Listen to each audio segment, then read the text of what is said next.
Bueno, parece que estamos en vivo. Shalom, shalom.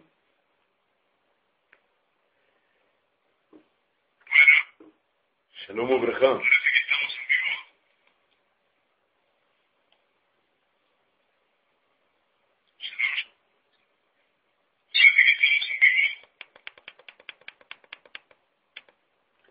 Bien,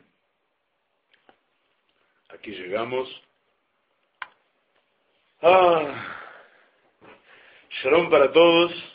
Qué gusto enorme haber llegado a tiempo antes de que todos se me vayan a dormir. ¿Se oye bien? ¿Se ve bien? Baruch Hashem. Bueno, yo ante todo quiero compartir dos alegrías enormes con todos vosotros. La primera, ya la conocéis, pero es importante compartirla desde mí.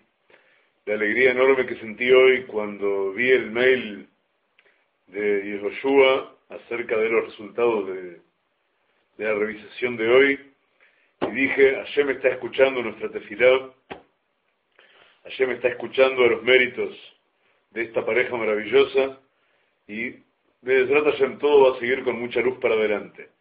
Aprovecho que estamos aquí para encomendar a todos que el menú de Teilim que hemos estado haciendo hasta hoy, que culmina con Nishmat Kol Chai luego de los Teilim, sigamos adelante hasta que Be'ezrat Hashem todo haya llegado a un final feliz, que es un inicio feliz nuevo. Pero Baruch Hashem fue una alegría enorme en todo el día. Quiero compartir con vosotros también, a modo de mención de puertas que se abren, las razones de mi llegar ahora tan corriendo a último momento a mi oficina en Carmiel de retorno. No sé si Yosef está por acá, hace un rato lo llamé por teléfono y no me atendió. Eitaná no me oye, me oye entrecortado y no me ve. Eitaná, me temo que es un problema de tu conexión. Sí, ya me di cuenta que Yosef está durmiendo, no importa, lo perdonamos por hoy. Seguramente se va a poner al tanto mañana. El caso es que iba a aprovechar para pedirle disculpas públicamente por no haber corrido a la casa de él, porque estuve muy cerca, pero fue un viaje relámpago. Fui 3 horas de viaje a Jerusalén, 1 hora y media en Jerusalén y 3 horas y media de retorno, otra vez para casa. Eso para la primera instancia de presentar. Estuve en el Beit Din de la Edad Haredit, en el Beit Din de Giur de la Edad Haredit, del mundo Haredí hasídico de Mea Shearim, presentando a 2 Gerim nuestros, 2 benditos Gerim nuestros, originarios de Colombia, que están viviendo aquí, y que su Giur tiene problemas para ser reconocido en todos los ámbitos, y por consiguiente los llevamos a la instancia más alta y más ortodoxa de todas, y allí fueron muy bien recibidos, y Be'ezrat Hashem dentro de unos pocos días van a completar lo que se llama su Giur Lejumbra, van a completar su larguísimo camino de retorno al pueblo de Israel, complementando el Giur que hicieron fuera de Israel con un Giur, lo que se llama Lejumbra, un Giur complementario aquí, cuyo costo no es dinerario sino del alma, y la verdad fue una instancia de una felicidad increíble. Esto, en el caso de ellos en particular, culmina un camino de más de 6-7 años, y ya de 2 años de lucha aquí dentro del país, por lo que la verdad me puso enormemente feliz. Bueno, vamos a... ¿sí? Mamash, Mazal Tov para ellos, y Be'ezrat Hashem que sean muchos los que les puedan seguir. Antes de empezar a estudiar, vamos a dedicar nuestro estudio de hoy conjunto a la curación y la salud plena de Ariela y de su bebé. Be'ezrat Hashem que veamos milagros y que veamos un verdadero Kiddush Hashem enorme, de esos que rompen los ojos, frente a nosotros ya en estos días y que sirva de señal de todas las Yeshuot por venir.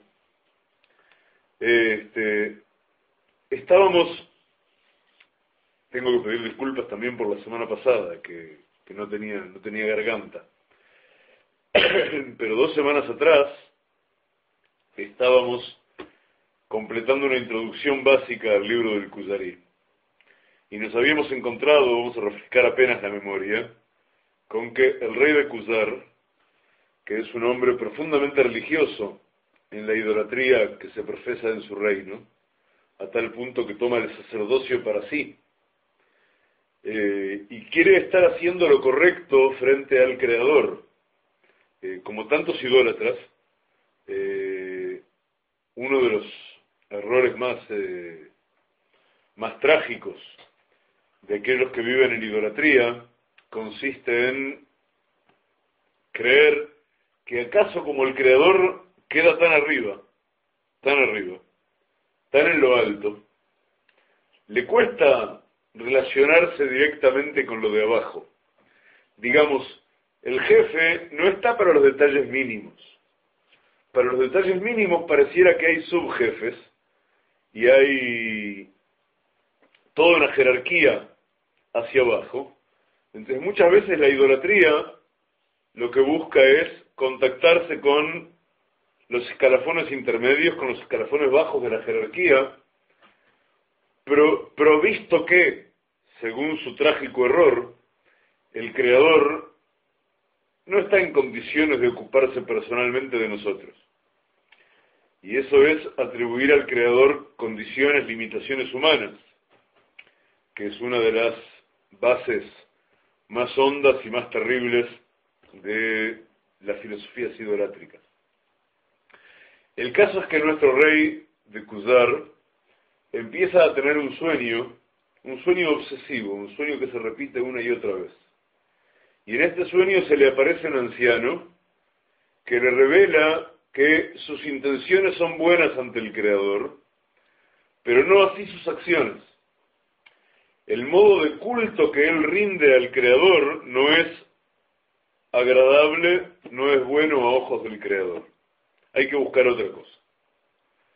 Él comprende rápidamente que de lo que se trata es que su culto no es el correcto, y decide salir a buscar cuál es el culto correcto, provisto que tiene las mejores intenciones de realmente obtener una elevación espiritual y cumplir la misión que les toque a él y a su pueblo sobre la tierra en términos trascendentes. En todo eso ya no tiene dudas el rey de Kuzar. No es un mal punto para empezar el suyo. El caso es que mira en derredor. ¿Y qué hay en derredor? ¿Qué alternativas hay en derredor? Están los filósofos griegos, que como hemos visto, y lo vamos a profundizar en el próximo rato, en el diálogo entre el rey y el filósofo precisamente, pero están los filósofos griegos que carecen de religión, que se dedican a la filosofía, al arte del intelecto, a depurarse a sí mismos en términos intelectuales, y luego están los cristianos y están los musulmanes. También hay una vaga minoría judía, reconocible a ojos del rey de Kuzar, pero el rey de Kuzar, con enorme lucidez, mira en derredor y advierte que esta minoría judía no solo han sido muy diezmados, y eso no puede ser porque hayan hecho cosas buenas. O sea, si fueron diezmados, por algo será. Así enseña el mundo que nos rodea. Pero no solo eso, sino que todo el mundo sabe que en realidad son malvados, son malignos, son seres deleznables. No hay ninguna posibilidad de que en ellos se encuentre la verdad. De modo que nuestro rey de Kuzar se hace un menú básico inicial y dice: vamos a consultar primero a los filósofos, que son los que parecen los más respetables, los más lúcidos, y llegado el caso, luego a los cristianos y a los musulmanes. Y seguramente alguna de estas doctrinas es la que vamos a elegir para nuestro propio culto, y seguramente habrá de ser agradable a ojos del Creador. De modo que cita ante sí, en primer término, al representante de la filosofía griega que tenía a mano, y va a sostener un diálogo con él. Le cuenta al filósofo lo que le ha sucedido, le cuenta las dudas que lo acongojan, y le pregunta qué es lo que debe hacer.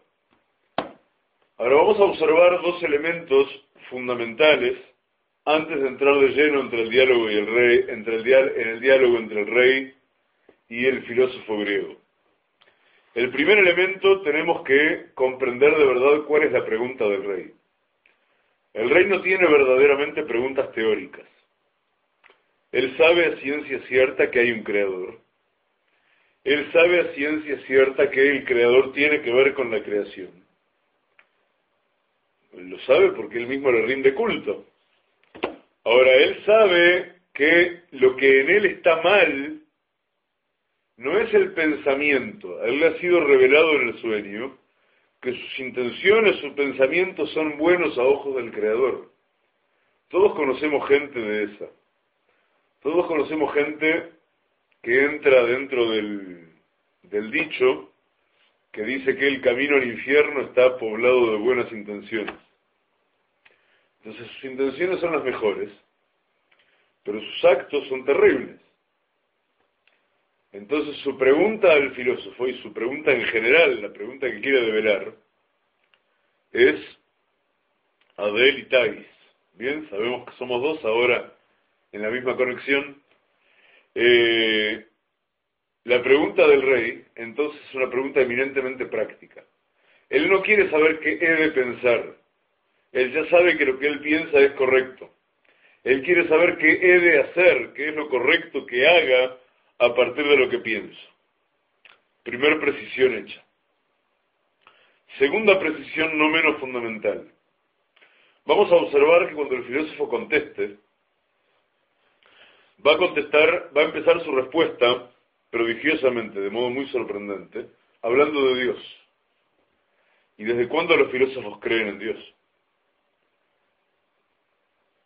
Enseña a los exégetas del Sefer HaKuzari,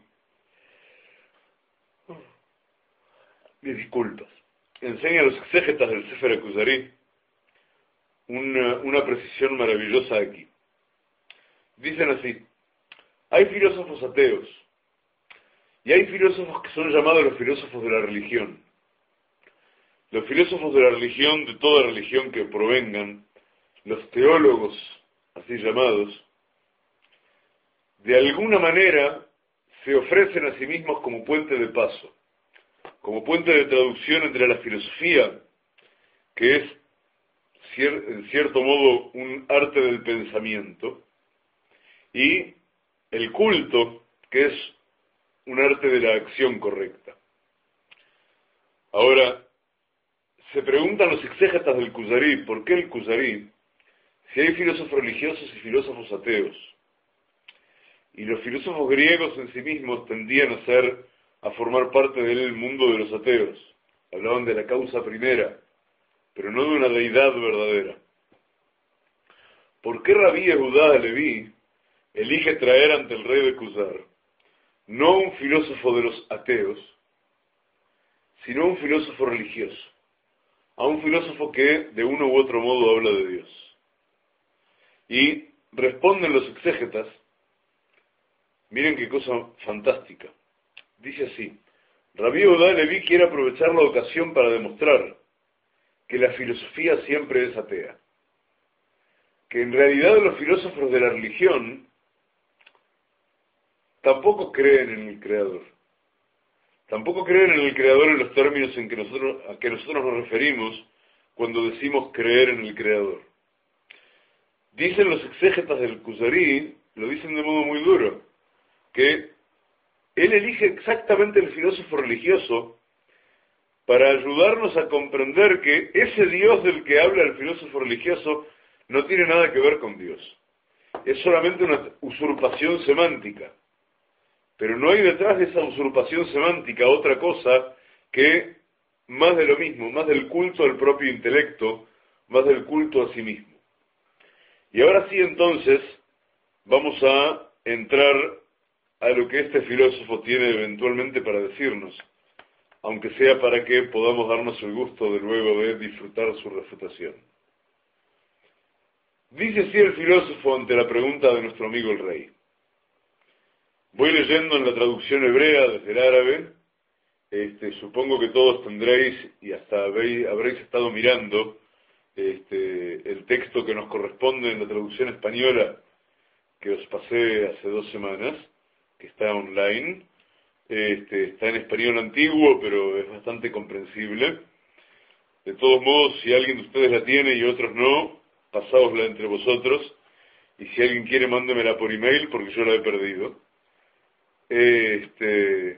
Y entonces, bueno, voy leyendo de la traducción al hebreo y voy traduciendo.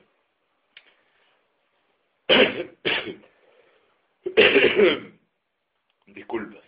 Ha sido un día un poco de corridas, pero yo no puedo decir nada para mí,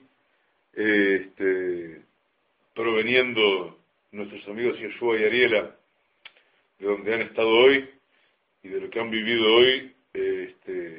Si hay alguien que merece los abrazos en ellos, y nosotros hagamos el esfuerzo de proveerlos. Be'ezrat Hashem. Dice el filósofo, Eloha ein lefanav lo ratzon velo sin'a. El rey le planteó que él sabe que su culto no es a voluntad del Creador, que no es lo que el Creador ama, sino que es lo que el Creador desama. Le responde el filósofo, la deidad no tiene ni voluntad y tampoco odio. Y aquí es donde está, bastaría con esto en realidad para comprender la diferencia entre ellos y nosotros. Pero sigue, dice, Ki hu itbaraj meromam me'al kol ratzon ve'kavanah. Porque él, itbaraj, bendito sea, expresión robada al mundo religioso, el filósofo va a tratar de hacerle creer al rey, y así nos tratan de hacer creer los filósofos siempre, que de alguna manera todo es filosofía. El filósofo quiere que creamos que en realidad él está en el origen de todo, que un rabino también es un filósofo, y que un cura también es un filósofo, y que un monje budista también es un filósofo. Solo que la diferencia entre ellos y el filósofo es que este último no está condicionado por dogmas. En cambio, el filósofo judío, el filósofo cristiano o el filósofo hindú, sin tener más asidero para sus dichos que los que tiene este filósofo griego, no son otra cosa que filósofos igual que él. Dice con un poco de humor, no recuerdo cuál es la fuente de esto, pero es una frase que se suele repetir con frecuencia cuando se llega a este punto en el estudio del Kuzari. Se dice que uno no puede precisar si los rabinos realmente son filósofos. Lo que es seguro es que los filósofos no son rabinos. Entonces eso nos puede servir para establecer el distingo con cierta claridad.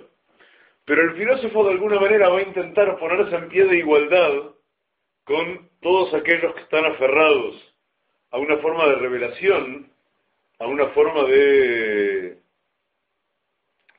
apelación a la verdad con mayúscula, para que de ese modo sus bases no resulten cuestionables.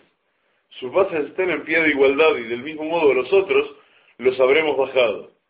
Entonces toma prestado de la religión el bendito sea, y dice, para él también, la deidad es bendito sea. Solo que él dice, la deidad no hay ante él ni voluntad ni odio, y por consiguiente tampoco amor, entiéndase. Porque él, bendito sea, está elevado por encima de toda voluntad y por encima de toda intención. Shearei HaKavaná, porque he aquí que la intención, dice el filósofo, Mora al Heyot HaMechaven, Jafetz Bedavar HaSerlo. Dice el filósofo, y estos son datos absolutamente fundamentales que tenemos que comprender. Dice el filósofo que la existencia de todo deseo u intención revela la existencia de algo de lo que el sujeto de intención o deseo o voluntad carece, y por consiguiente le falta algo. Verrak bebo hefzo yagia lishlemut, y solamente va a llegar a estar completo cuando aquello que le falta y que desea llegue, se haga realidad. Bekol od lo yavo ze hachesron be'aino, Bekol od lo yavo ze hachesron be'aino omer, y todo tiempo que eso que le falta no venga, está patente ante sus ojos, o sea, es objeto de deseo. Cortemos aquí un instante y hagamos un paréntesis, antes de seguir adelante. Y los invito a pensar conmigo. Dice el filósofo, y establece un razonamiento, según el cual, premisa, todo deseo, voluntad o intención son señal de que hay una carencia en el sujeto de deseo, intención o voluntad, que debe ser suplida por aquello que es deseado. Y todo tiempo que lo deseado no se haga realidad en él, hay una carencia en él que no le permite ser completo. Y si no es completo, entonces no es la deidad. Porque por definición la deidad es lo absoluto, es lo completo. Y de allí deduce el filósofo que no ha lugar ni a intención, ni a voluntad, ni a deseo en la deidad, en el creador. ¿Se entiende la idea, Javerim? Espero la respuesta de ustedes en el chat. Bien, ahora, yo los invito a, si alguien quiere pensarlo muy rápido y apuntar alguna idea, ¿dónde hace agua esto? ¿Qué es lo que está mal en el razonamiento de él? De hecho, nosotros tenemos lo contrario. Es más, a nosotros nos resulta, a mí al menos me resulta bastante ridículo lo que dice este hombre, porque de resultas de lo que él dice, se da la siguiente paradoja. Resulta que, como él me acaba de demostrar que el creador, encima de eso vamos a agregar otro dato más. El creador, nos dice el filósofo, es inmutable. Ahora, si él es inmutable, su conciencia también es inmutable. Ahora, ¿cómo puede ser inmutable la conciencia de algo o alguien que está atento a lo que sucede en una realidad que muda todo el tiempo? O sea, si el creador y su conciencia son inmutables, no puede suceder que el creador ahora sepa que aquí hay 17 grados y dentro de 10, 15 minutos sepa que acá hay 16 o 15 o 18.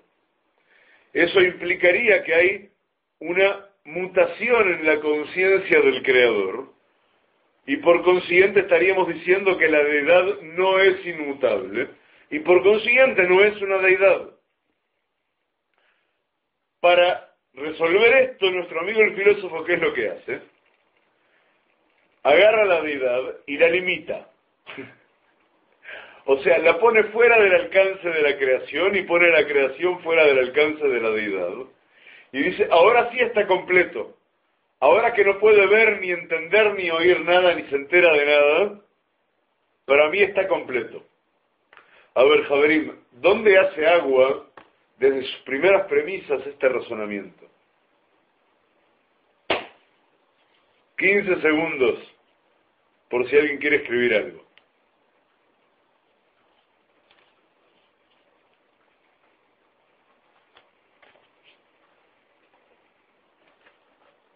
Yo, entre tanto, me sirvo un riquísimo jugo de granadas. Bien, nadie dice nada. Bueno, vamos a empezar a apuntar cuestiones entonces. La primera es la conclusión que dimos ahora al final. Si para yo poder definir a la deidad como algo absolutamente completo, tengo que limitarla y convertirla en una suerte de monigote que no tiene injerencia alguna en la realidad y no se entera, si yo para poder definir un rey tengo que definir que antes de ser rey sea ciego, sordo y mudo, no estoy definiendo un rey. No hay ninguna manera, estoy definiendo un ser autista. Eso no puede ser lo que yo tomo por deidad. Ese es el primer punto. Con vuestro permiso, Lejaim, Boruch Atoa Adonai Eloheinu melech haolam, she'akol nihya bidvaro.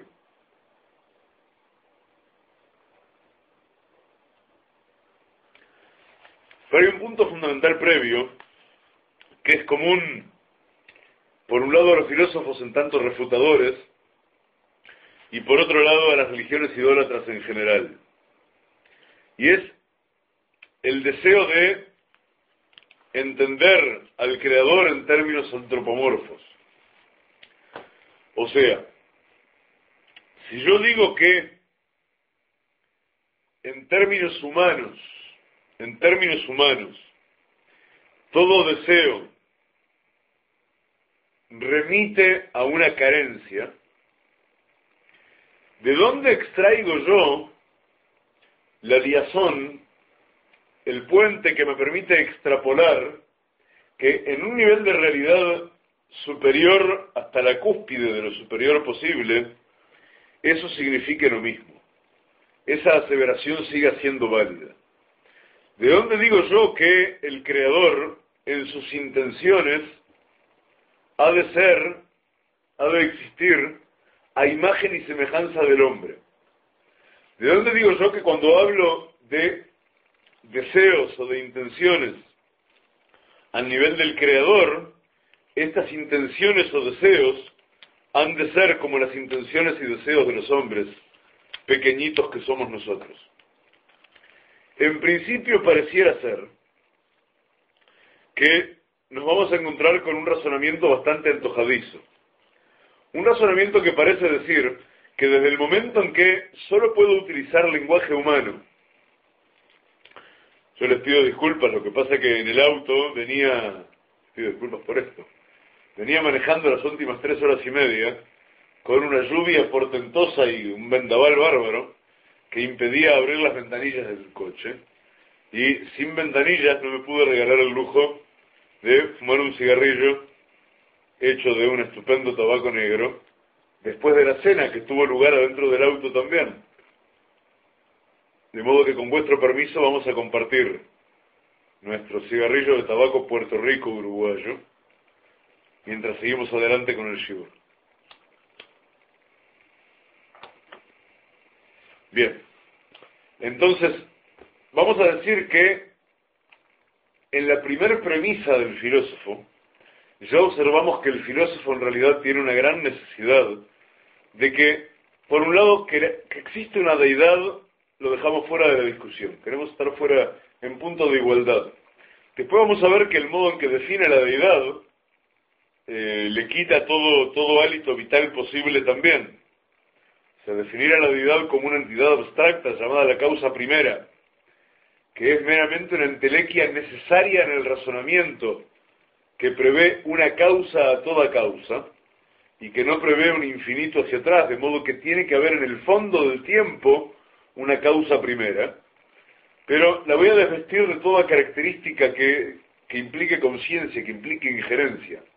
El filósofo se quiere a sí mismo por rey de la creación. Dice Baruch Spinoza, judío, pero judío panteísta, judío que abrazó la fe de los filósofos de alguna manera, de un modo muy querible en su panteísmo, pero al fin y al cabo su herejía tiene consecuencias terribles, porque en el momento en que Spinoza considera que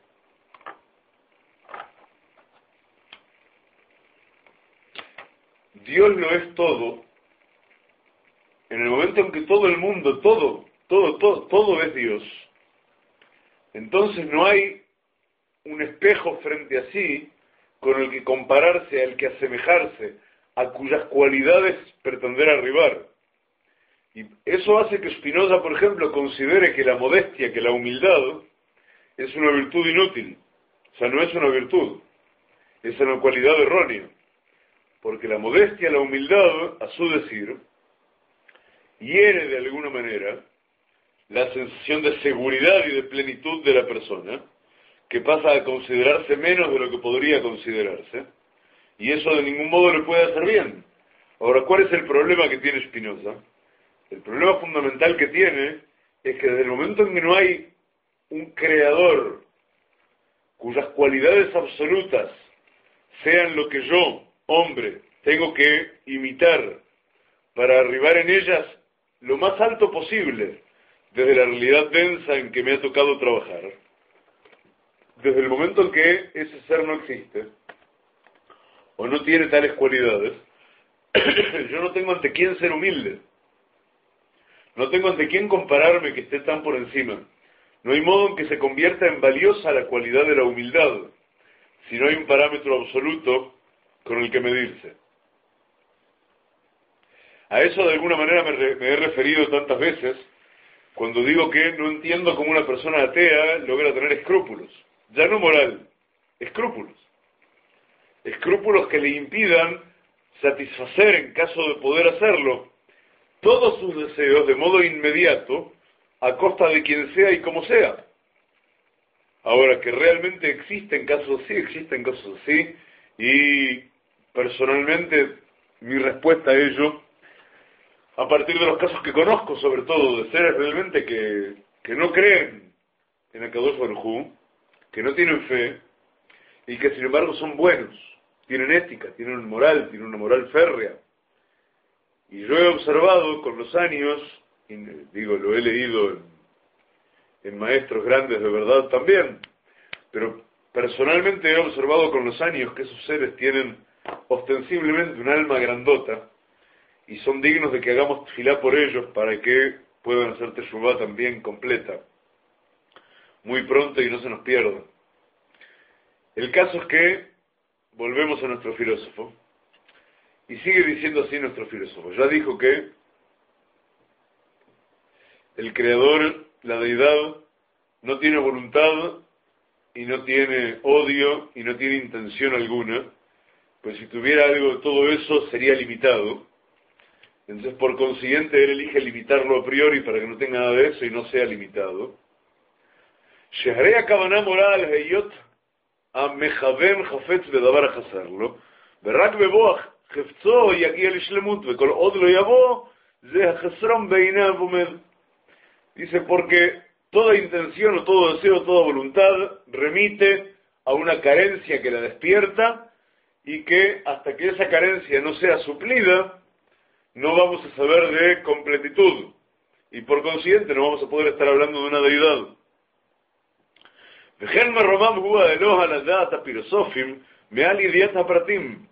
Y sigue diciendo, y de acuerdo a lo que sabemos los filósofos, la deidad también está muy por encima de la conciencia de los detalles. Que apratim mishtanim y rega le rega, porque los detalles cambian de momento a momento. Ulam bediata Eloha, lo itajen kol shinui. Y sin embargo, en la conciencia de la deidad, no es de esperar que haya cambio alguno, por lo que decíamos hace un rato. Si hay cambios, no es un absoluto, dice él. ¿Y eso por qué? Porque está pensando a la deidad en términos humanos. Nimtza she'ein ha'eloha mekir otcha, concluye él, de modo lapidario. He aquí que la deidad no te conoce, verajat kama vejama y no yodea kavanatcha, umaaseja, y ni hablar que no sabe ni de tus intenciones ni de tus actos. Mejor se quiere y no somea tfilatja, y aún más, obviamente no escucha tu plegaria. Velo roet nuoteja, y no ve tus movimientos. Vimumnam y umru filosofim que aeloha veraja, y aun cuando los filósofos religiosos, aclaramos nosotros, dirán que la deidad te creó, ein ma'amaram ze Ki im al derech hash'ala. Este dicho, este modo de decir las cosas, de decir que te ha creado la deidad, no es sino una metáfora. Que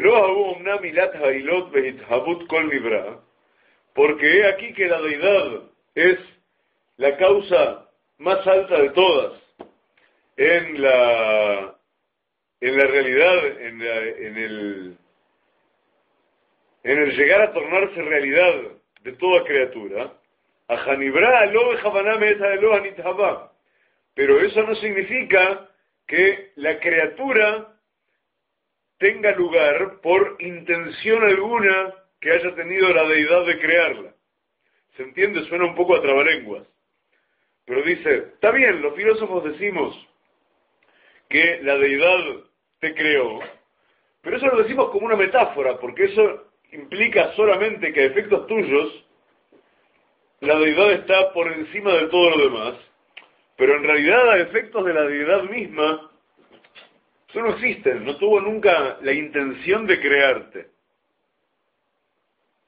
Umeolam lo baraja Eloha Adam, y en realidad nunca creó la deidad un hombre. Que a Olam Kadmon, porque el mundo existió desde siempre. Umeaz me Olam nolad kol Adam me Adam shekadamlo.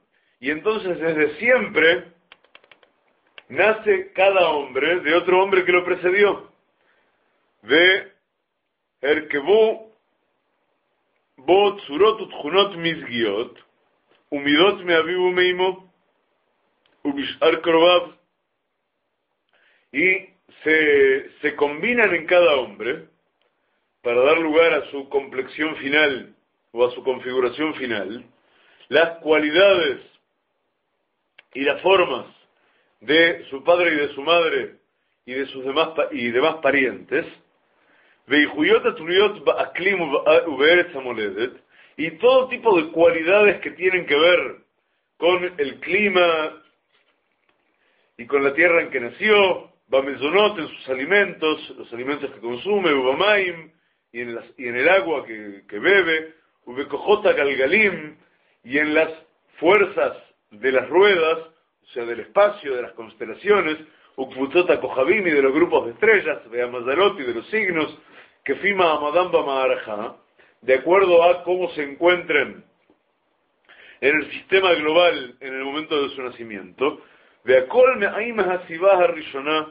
y todo ello proviene de la causa primera,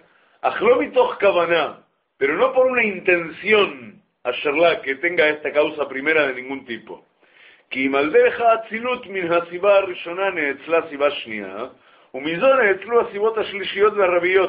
Sino por vía de lo que podríamos llamar emanación.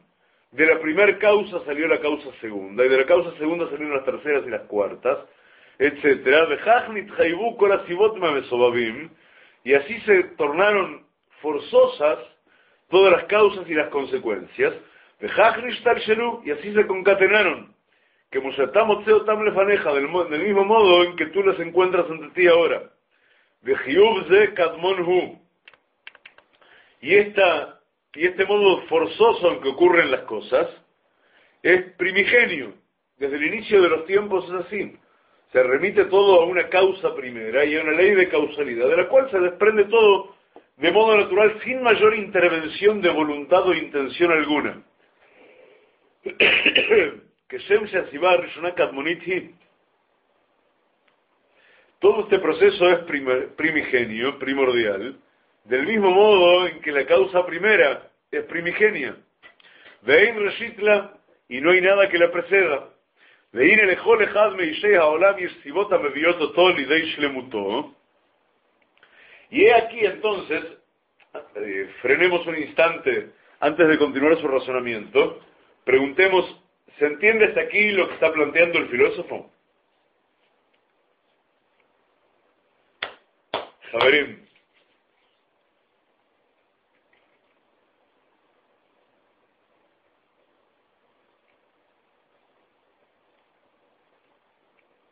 ¿Se entiende lo que está planteando nuestro amigo, el desdichado filósofo?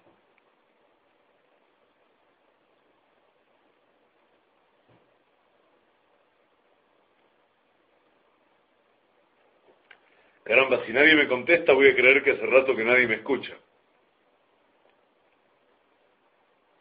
Oh, bien.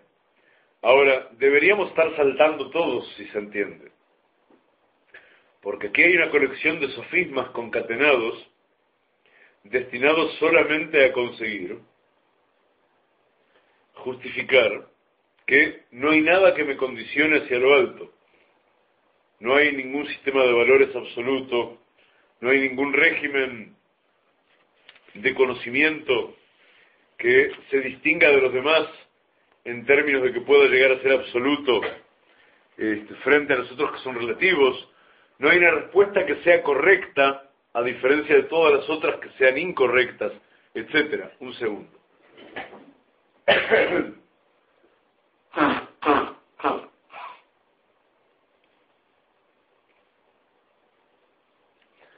Esto no lo dice el Kuzari, pero creo que lo dice nuestra percepción si miramos en derredor. Estos filósofos que todos nosotros conocemos tienen un miedo pánico de que haya un creador que de verdad está relacionado con la creación. Tienen un miedo pánico de que haya una verdad. Y hemos hablado de esto sobre todo cuando hablamos en más de un shiur de los niveles de libertad. Cuando hemos dicho que hay 3 niveles de libertad. El primero se llama el primero se llama Dror. Lo vamos a decir muy cortito porque tenemos varios shiurim en los que abundamos sobre esto. El primer nivel de libertad se llama Dror y tiene que ver con la libertad física básica.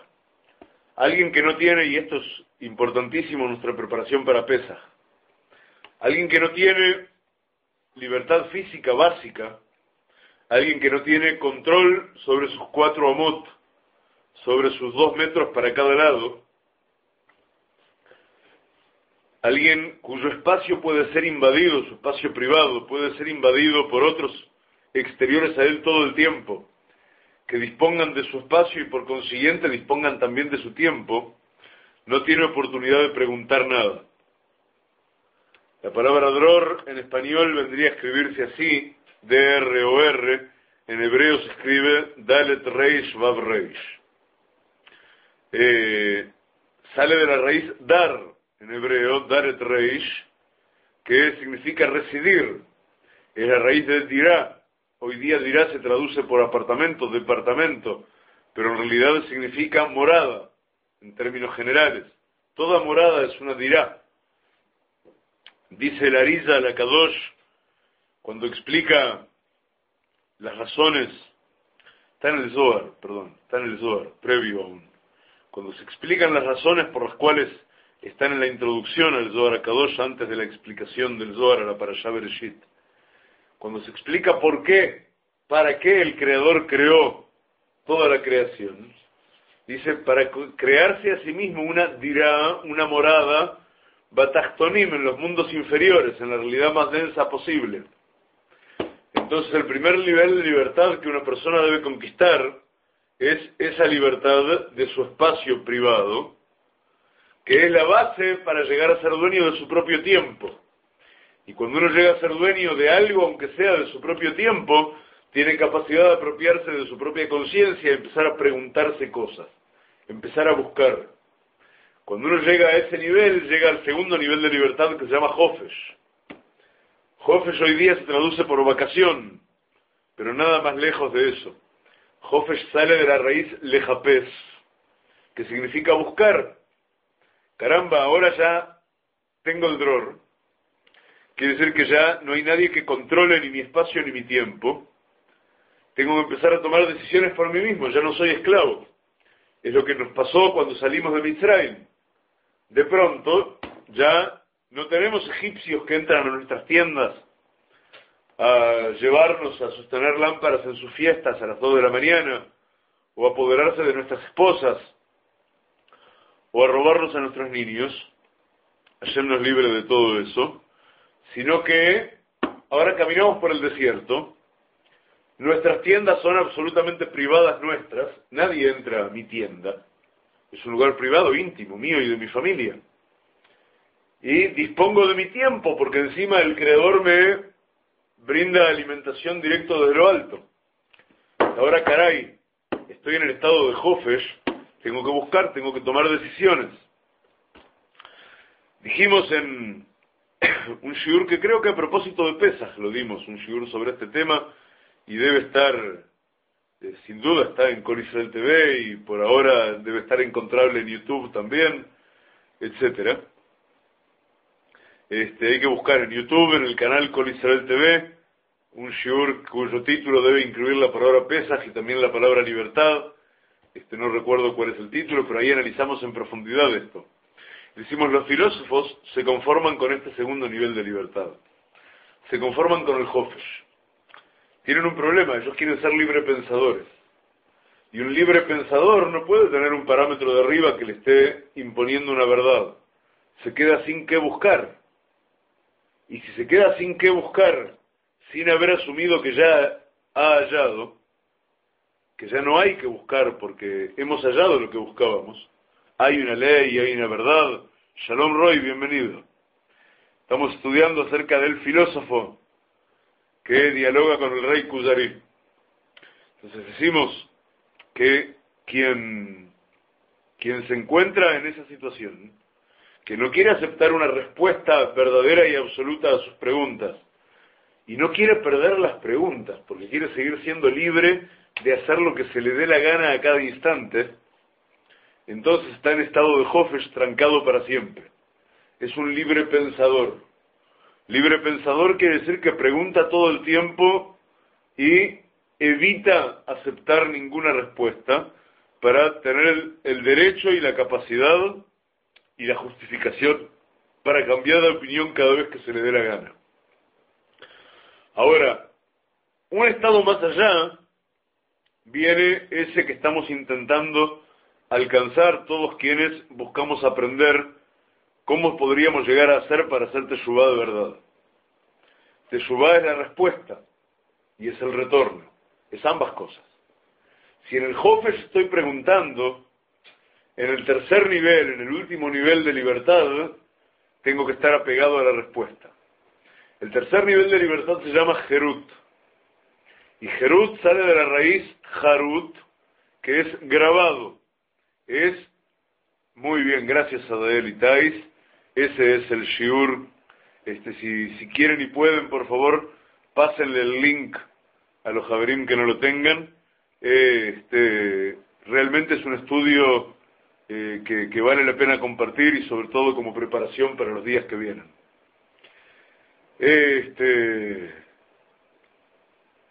Bien, Roy. Entonces, cuando llegamos al Jerut, entonces, decimos, como todo esto está en ese shiur, lo vamos a completar muy corto.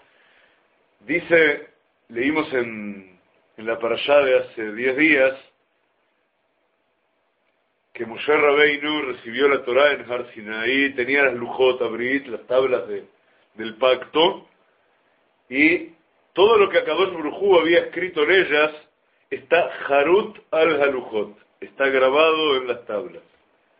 Y ese grabado en las tablas es equivalente al grabado en las almas. Cuando yo he buscado sinceramente hasta que encontré la respuesta, y logro grabar la respuesta en mi alma, grabar la verdad en mi alma, estoy mucho más allá de ese estado de libertad en que previamente estaba buscando. Ahora estoy en un estado de libertad en que ya sé la respuesta, ya sé cuál es la ley absoluta, ya sé cuál es la verdad, y ahora me apego al mapa verdadero del laberinto y no me rompo más la cabeza contra las paredes. No necesito más excusas para romperme la cabeza contra las paredes. Ahora puedo dejar de rompérmela y punto. Bueno, nuestro filósofo entonces está en el estado en el cual yo los invito a que después intenten volver a escuchar, así no repetimos todo esto. Pero la concatenación de pensamientos y contrapensamientos que da el filósofo en el párrafo que leímos hasta ahora es prodigioso, es una colección de agujeros, parece un queso gruyère. No hay razonamiento que se sostenga. O sea, él necesita un creador que sea absolutamente completo y es completamente celoso de la completitud de la deidad, y por consiguiente no admite ninguna injerencia de la deidad en la creación, porque eso a su entender antropomorfo, limitaría a la deidad propiamente. Ahora, al hacer eso, él pasa a limitar a la deidad por completo y la convierte en ciega, sorda y muda, para que no me moleste en mi búsqueda. Espero que esto se entienda. Vamos a seguir un poco más adelante. Entonces sigue diciendo,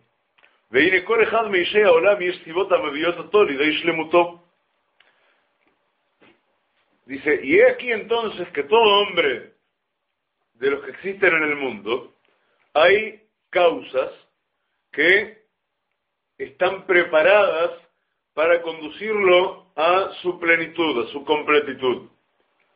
Y cada uno está en un estado distinto, depende de qué causas provenga y cuáles son las causas que tiene por delante. O sea, cuáles son los móviles que tiene por delante para llegar todo lo más alto que puede.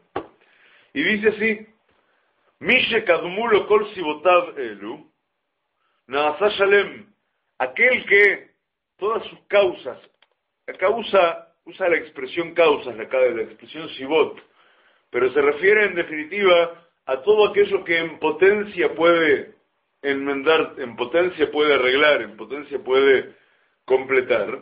Dice, todo aquel que sus causas le preceden, o sea que ya salieron de la potencia y se convirtieron en realidad antes de llegar a él, es un ser completo. Se convierte en alguien completo, en lo más alto de lo que se puede. Umishelo kadmulo kulan nishar haser. Y aquel que todavía todas las causas que llevan hasta él no se han completado, está todavía falto, tiene trabajo por delante. Y da un ejemplo, en aquella época se consideraba, estamos hablando de 900 años atrás, cuando se escribió este libro, entonces no hace falta que yo os cuente que los negros eran considerados congénitamente inferiores por todos, y rudimentarios y demás.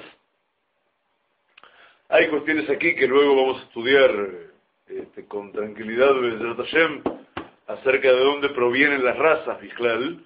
Esto va a venir en la continuación del Kuzari también. Pero dice el filósofo entonces, como ejemplo, dice, los descendientes de Cush, que es hijo de Ham, y que son básicamente el origen de todo el continente africano, él lo da como ejemplo, dice, no están preparados por su naturaleza, no les alcanza su preparación natural,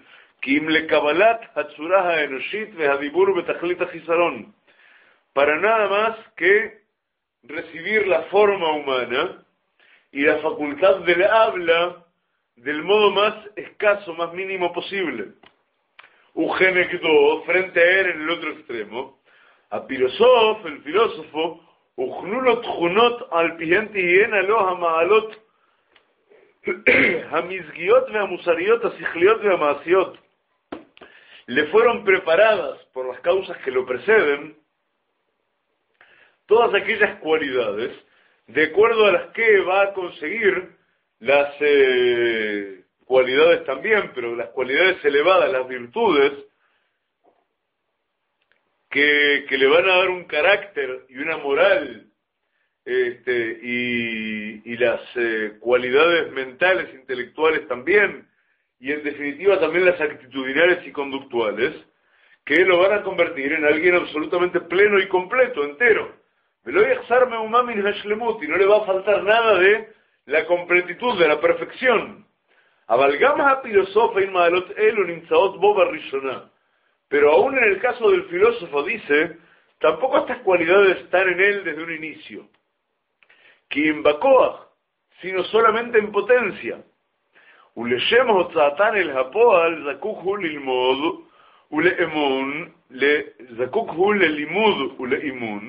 al שתתגלה ההכנה לפי מעלתה, אם לשלמות או לחסרון, o למדרגות ביניים רבות מספר.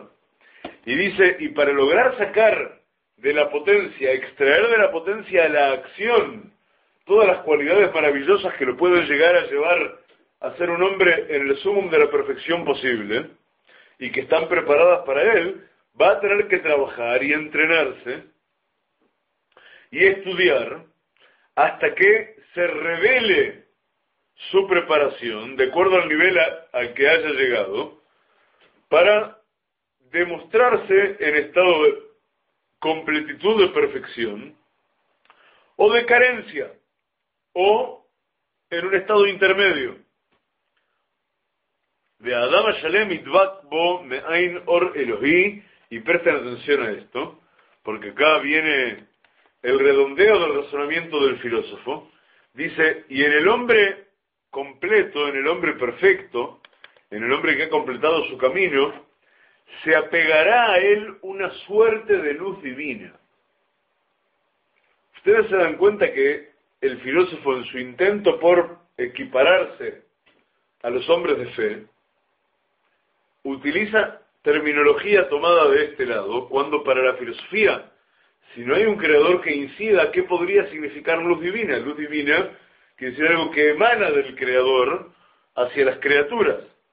Y él va muy ligerito de cuerpo y no tiene ningún problema en utilizar esta terminología para ponerse a esa altura.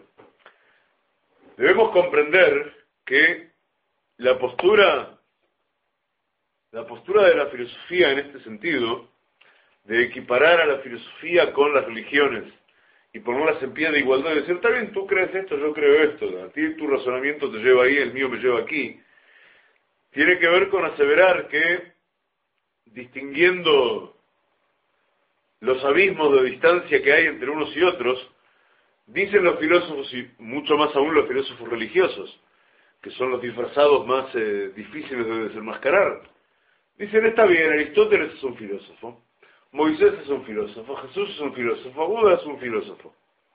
¿Cuál es la diferencia entre los religiosos y los filósofos racionalistas?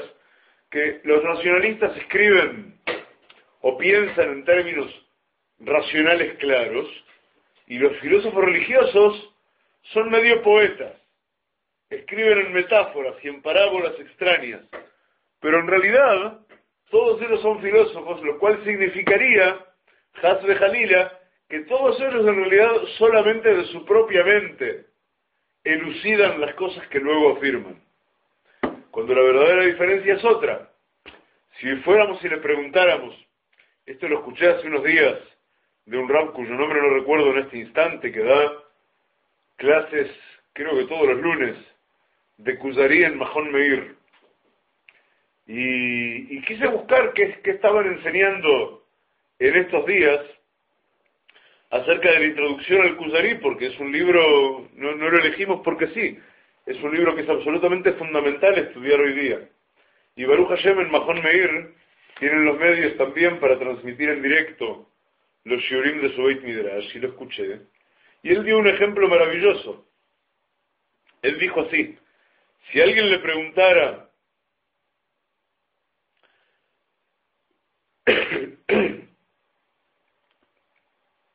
un segundo por favor.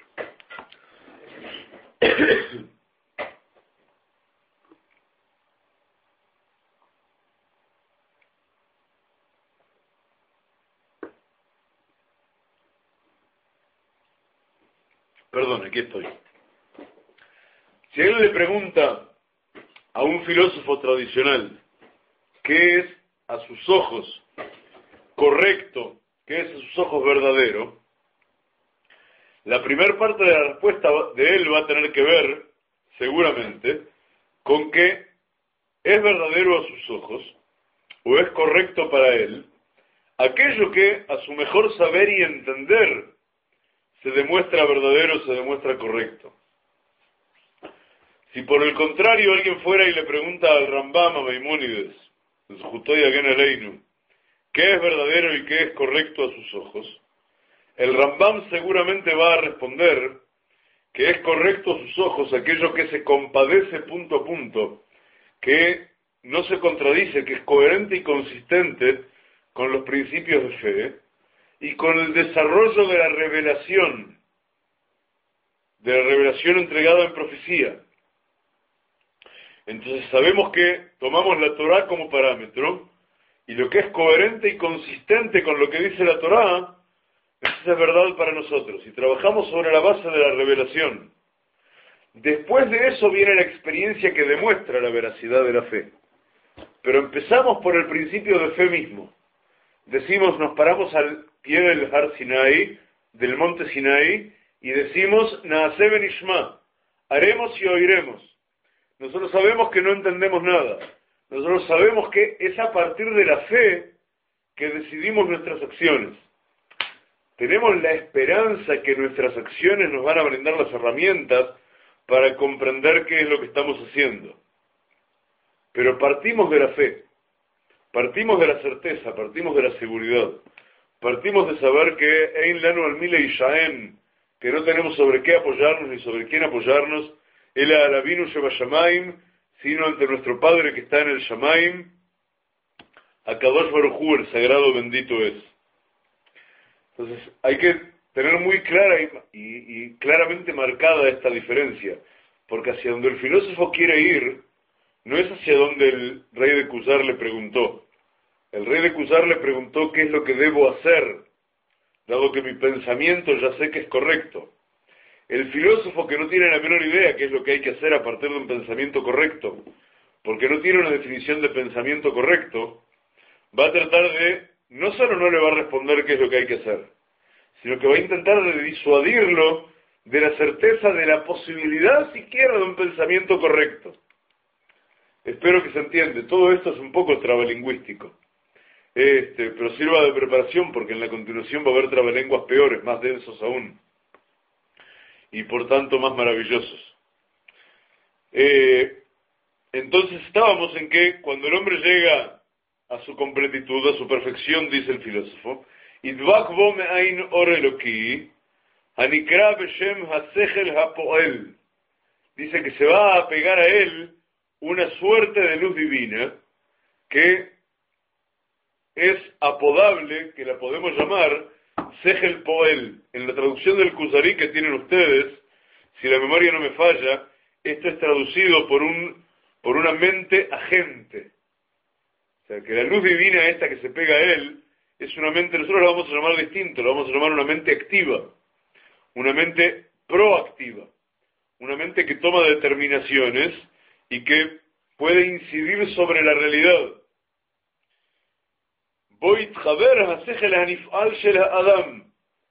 Y a esa mente activa, a esa mente proactiva, se va a apegar, se va a unir, a esa mente masculina, se va a unir el Sechel Hanifal, la mente pasiva, la mente receptiva, la mente que recibe, la mente femenina del hombre, y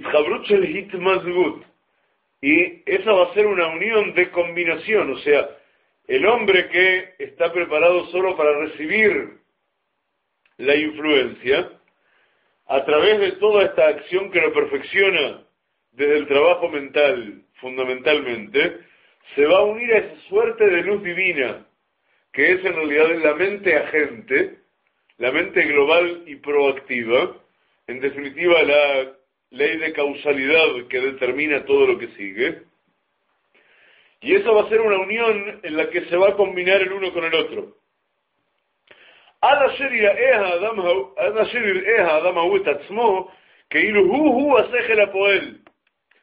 Hasta que el hombre se vea a sí mismo como si él mismo fuera la mente superior. Mirad qué impresionante. Esto tiene mucho que ver con lo que decíamos hace un rato. Este filósofo intenta lograr sentirse él mismo Dios, por eso no puede haber Dios. Entonces, en su combinación con la deidad, está de alguna manera queriendo tomar de la deidad esa cualidad de proactividad, desde el pensamiento proactivo, desde el pensamiento que incide en la realidad. Él está intentando de ser sujeto pasivo respecto de esa mente, para convertirse en esa mente propiamente dicha, para tomar el lugar de esa mente. Para eso primero hemos necesitado, como vimos, convertir a esa mente, convertir a la deidad en ciego, sorda y muda. De alguna manera es el mismo pensamiento de Nimrod en la Torre de Babel. Y es el enemigo, el gran enemigo de Abraham. Y es nuestro gran enemigo de alguna manera en términos mentales, espirituales, ideológicos, etcétera, a lo largo de toda la historia.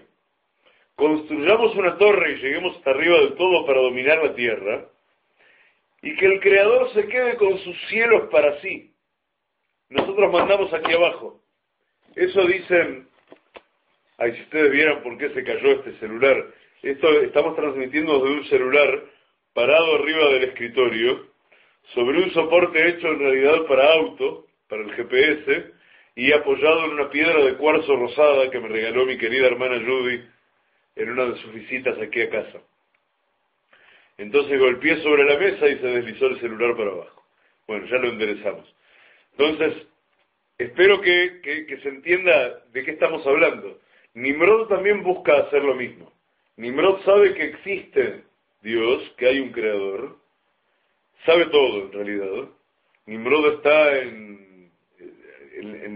la 10ª generación de la humanidad.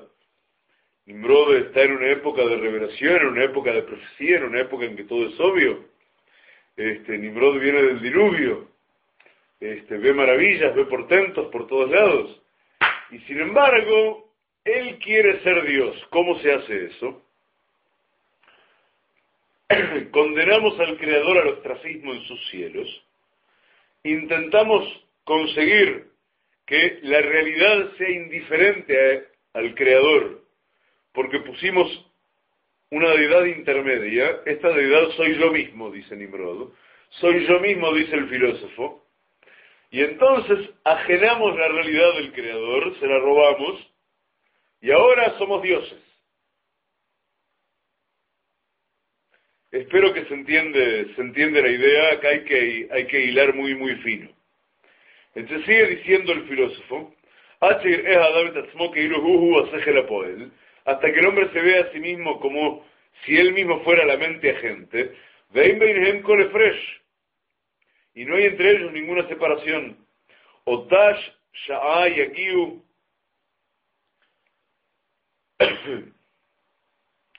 Otash Sha'a Yagiu Kelav, en ese momento llegarán sus instrumentos, dice el filósofo, Retzonilo Mare Barab, o sea, sus órganos, Shel Ha'ish Ha'u, de este hombre, Le Madregaba Ya'asu, Raket HaMa'asim HaShlemim Beyoter, Bazmanim HaNechonim Beyoter.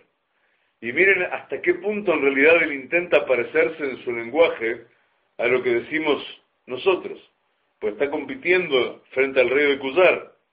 Dice, en ese momento, cuando ya no hay separación entre la deidad ciego, sorda y muda, pero que es agente, que es la ley de causalidad en sí misma, abstracta, que no desea, que no tiene intención, que opera nomás la realidad.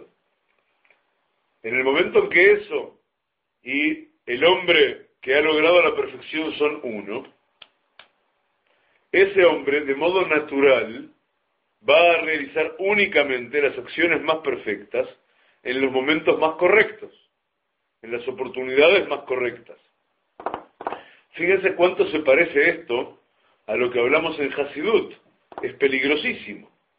En Hasidut decimos que tenemos que arribar a la conciencia natural de Torah, aprender a nivel de Harut al-Halujot, de grabado en el alma, la Torah, la ley de la Torah, hasta el punto que desde adentro del alma suceda que de modo natural todo lo que nosotros hacemos es Torah. A ustedes se dan cuenta que la diferencia es absolutamente abismal. Nosotros nos anulamos frente al deseo del Creador. Decimos en Hasidut también, hacer retzonja retzonó, que de Shuya hacer retzonó retzonja. Haz tu voluntad, la voluntad del Creador. O sea, desinfla tu voluntad, deflacta tu deseo, deflacta tu voluntad, hasta que puedas amasarla y darle la forma de la voluntad revelada del Creador. Y si tú logras amoldar tu voluntad a la voluntad del Creador, de retorno el Creador tomará por suya la voluntad tuya. y por consiguiente responderá con bien a tus pedidos. Ahora ellos lo proponen del modo exactamente opuesto. Ínfrate hasta que tomes el lugar del Creador, Kiviahol, como si fuera posible. Y será como si sus herramientas, como si sus órganos se hubieran convertido en instrumentos del Sejel Apoel, de la mente agente, de esta ciega, sorda y muda, pero que opera. Lo el Sejel Hayuli Anifal Bo Hayam Ishtamesh Lifneihem. Y no van a ser más órganos imperfectos de alguien imperfecto que se planteaba antes preguntas. Voy a saltear algunas frases en las cuales en realidad sigue diciendo lo que estábamos explicando momentos antes, y aclara que ese tipo de perfección es lo más alto a lo que debe querer llegar alguien, que depure su alma y todo lo demás, y ese estado de perfección es el estado de los filósofos específicamente. Y dice más, dice que Betimtzabe Madragá Ajat, a ver, ¿dónde estamos?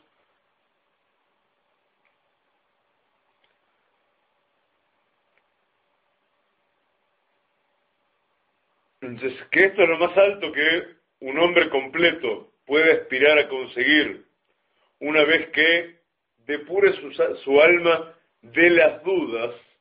Ahora de vuelta, miren, otra vez está usurpando el lenguaje. Él dice que el filósofo debe depurar su alma de las dudas. Ahora, en el caso de él, es depurar su alma de las dudas para convertirse él mismo en su propia deidad y inflar su ego hasta el máximo posible del ego.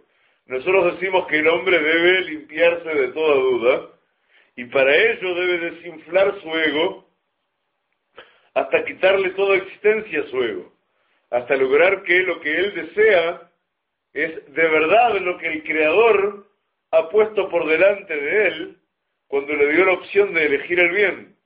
Ahora, y todos tenemos la opción a cada paso de elegir bien o mal, vida, muerte, etc. Lo que el Creador te puso del lado de la vida, si tú anulas tu ego y te desinflas de toda la densidad a la que estamos sometidos, entonces vas a adquirir la conciencia natural de Torah, vas a estar inmerso en Torah y no vas a tener más dudas. Vas a estar unido plenamente al Creador, pero por vía de la humildad, por vía de la sumisión a la verdad, por vía de aceptar el mapa del laberinto, no por vía de inventar la torre de Babel, que es lo que está proponiendo el filósofo. Y entonces, dice el filósofo, así vas a saber las cosas tal como son de verdad. Cájate asea nefesh domale malach. Y de ese modo, el alma, otra vez utiliza un concepto nuestro, se parecerá a un ángel. Un ángel. ¿Ustedes entienden? Un filósofo hablando de ángeles. De vuelta, les recuerdo lo que les dije al inicio de todo esto. Rabbi Yehuda Leví elige aquí poner a un filósofo religioso, o sea, un teólogo, de alguna manera, porque es la demostración más extrema posible de que toda filosofía vista en estos términos es atea. Y si el filósofo religioso en definitiva no tiene Dios, ni hablar el filósofo ateo. O sea, en realidad está tomando el caso más extremo posible. El filósofo ateo habría sido descartado inmediatamente por el rey de Khuzar, que ya sabe que hay una deidad que gobierna todo. ותמצא במדרגה אחת מלבד למטה בשל הרוחני הנבדל מן הגוף, והלא היא מדרגת השכל הפועל. Y entonces dice que de esta manera vas a llegar hasta el último nivel previo al del Sejel Hapoel, al de la mente agente, y así vas a haber llegado al punto más alto al que un hombre puede llegar. De alguna manera, el filósofo abunda aquí mucho más en palabras, que de alguna manera están cubiertas por las explicaciones previas, pero de alguna manera el filósofo le está diciendo al rey, y por esta razón fundamental es que el rey se va a empeñar en descartarlo a continuación, le está diciendo que el sueño del rey, bueno, los sueños son, pero le está diciendo que si tú crees que recibes un mensaje del Creador, según el cual tus acciones no son buenas ante Él, es imposible, el Creador es mudo, y no ve tus acciones, y no oye tus plegarias, y no se toma el trabajo de entrar en tu sueño, sino que a ti te está faltando algo porque tienes el impulso de llegar más alto de lo que estás, el camino que debes seguir por consiguiente, ni hablar tratándose de que eres un rey. El filósofo es un tipo inteligente. Un rey ya tiene toda la majestad. Entonces lo que le propone, en vez del camino de la redención, es el camino de inflar el ego al máximo absoluto, desconociendo toda existencia consciente por encima de sí, y que de ese modo va a llegar todo lo más alto a lo que puede llegar un hombre. Javerim, voy a decirles una frase que no se dijo nunca hasta ahora: el tiempo es tirano. Yo no quiero entrar ahora al siguiente tema, no quiero entrar ahora al tema del cristianismo, que es el que viene después del filósofo. De alguna manera un poco me cuesta dejarlos con este punto medio álgido, medio crítico, en el que estamos con el filósofo. Pero lo que vamos a entender, como redondeo de la cuestión, es que el filósofo intenta disfrazarse de respuesta apta para el rey. ¿Cómo? ¿Qué es lo que ya oíste? Bueno, vaya uno a saber de qué estás hablando, muchacho. Ah, el tiempo es tirano, sí, yo sé que tú la oíste, todos la oímos.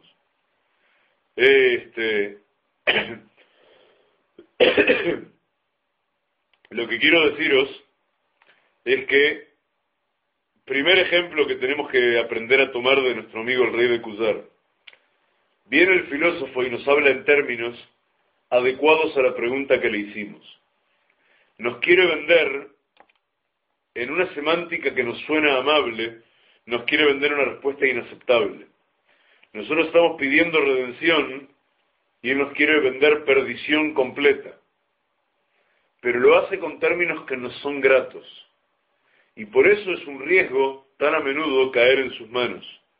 Muchas veces nos parece que todo fuera compatible, que cualquier cosa que utiliza una terminología que nos es grata, que nos es cercana, es más, que cualquiera que adopta una apariencia, incluso exterior, una apariencia física, ni hablar si además adopta un discurso rabínico o toraico, o en círculos más amplios, o noble, siquiera, apenas noble. Eso ya nos lleva a confiar en Él y asociar su camino al nuestro, o asociar nuestro camino al suyo, porque somos seres de buena voluntad y somos solidarios y queremos amar y creemos en la sinceridad de los otros. Y muchas veces esto es muchísimo peor que el lobo en la piel de cordero, y se nos presenta de continuo. Nos está hablando en nuestros propios términos, nos está dibujando el mismo camino que queremos recorrer, pero en realidad no nos está llevando a la cumbre de la montaña, nos está llevando al abismo. El rey de Khuzar no en vano es un rey querido por toda su población, y es un rey sabio, y es un rey bueno, y por consiguiente tiene Ashgahá Pratit, supervisión directa de lo alto, y no cae en la trampa, sino que echa al filósofo con cajas destempladas, como decís vosotros los españoles. Nunca supe, dicho sea de paso, el origen de esa expresión. La semana próxima, Be'ezrat Hashem, vamos a ver ese cajas destempladas y cómo entra el filósofo en discusión con el teólogo cristiano, que es el siguiente que va a intentar convencerlo, y también va a tratar de utilizar argumentos nuestros. ¿Qué otra cosa va a utilizar un cristiano que no sean argumentos judíos para justificar su propio origen y su propia fe? Pero va a intentar dejarnos a nosotros de costado, va a intentar dejar a la Torá de costado en última instancia, con una excusa fútil, aun cuando solamente sobre ella le toque apoyarse. Javerim, para no pesar en exceso sobre vosotros, estamos a casi hora y media de estar compartiendo. Yo sugiero que, llegado a este punto, yo me callo y quisiera algo de vuestros comentarios, porque no me estáis orientando. Yo no sé si estoy siendo horriblemente confuso o claro, si estoy siendo espantosamente aburrido. ¿A qué hora empezasteis? Yo no sé a qué hora empezasteis, sé que fue hace 80 minutos y 42 segundos.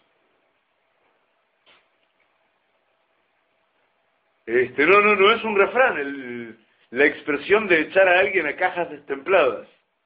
Roy, de todos modos, 10 minutos después de que cortemos, Be'ezrat Hashem, esto va a ser posible verlo ya en nuestro canal de Mogulus, que queda en esta dirección. ¿Ok?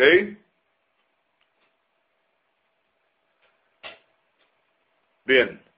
Sí, es claro, perdón, ustedes me están viendo ahí. Claro, lógico.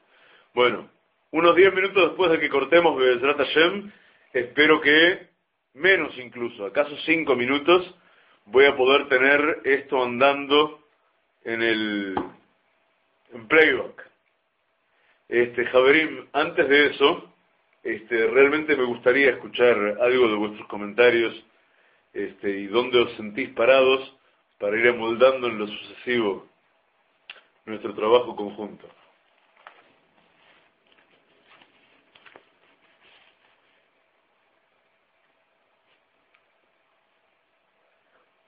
Nadie está pensando en decir nada.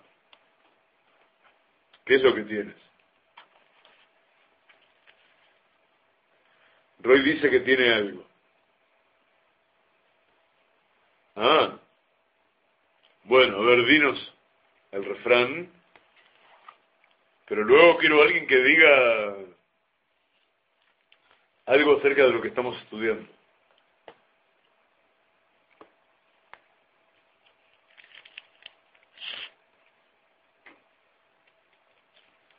Javerim.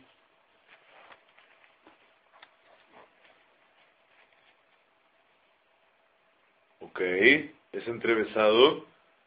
Eso es el texto en sí mismo, pero ¿y logramos que se entienda? ¿O tenemos que ir muchísimo más lento? ¿O tenemos que intentar profundizar menos acaso? Pero también se puede.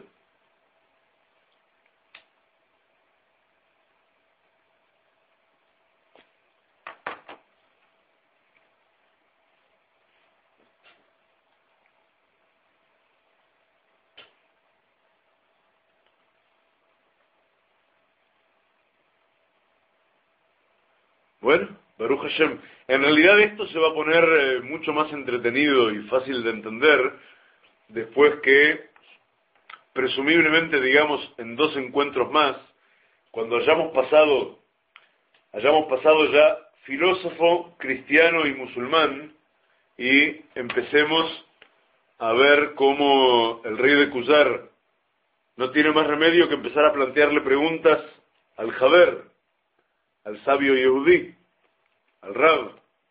Y entonces ahí va a haber una contienda de raciocinio entre el rey y el Jaber, y luego vamos a entrar en un estudio sistemático, porque el Jaber va a tener que enseñarle al rey de Cusar sistemáticamente todos los fundamentos prácticos del judaísmo. Pues recordemos que el rey lo único que estaba buscando era cuál es el modo correcto de relacionarse con el Creador. Él sabe que hay un Creador, y lo que está buscando es la relación correcta. De modo que Be'ezrat Hashem, dentro de 2 encuentros más, y yo les pido disculpas por lo denso del mientras tanto, pero Be'ezrat Hashem ahí entonces se va a poner más movido y más al tema. Todo esto hace las veces de una introducción que explica por qué luego vamos a estudiar lo que luego vamos a estudiar. A ver qué se me está diciendo aquí. Dice Roy, Roy, ¿por qué aquí y no ahí? Dice que es una explicación muy larga. Bueno, la voy a procesar y luego lo vamos a comentar. Bien, agradecido.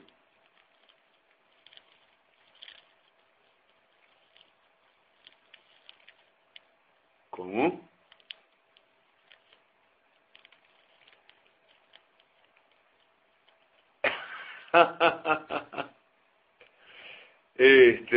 A ver, si alguien tiene el enlace del libro, está bárbaro. De lo contrario, a ver, un segundo que lo voy a buscar. Un instante. A ver, un segundo, con vuestro permiso. Un segundo porque es probable que yo haya llegado. Roy, no nos referíamos a eso, nos referíamos al enlace del Kuzari. Pero a ver un segundito, porque puede ser que yo lo tenga guardado por aquí.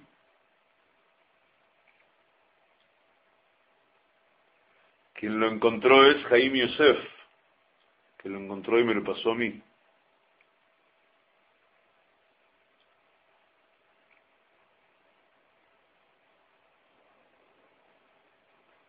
Caramba.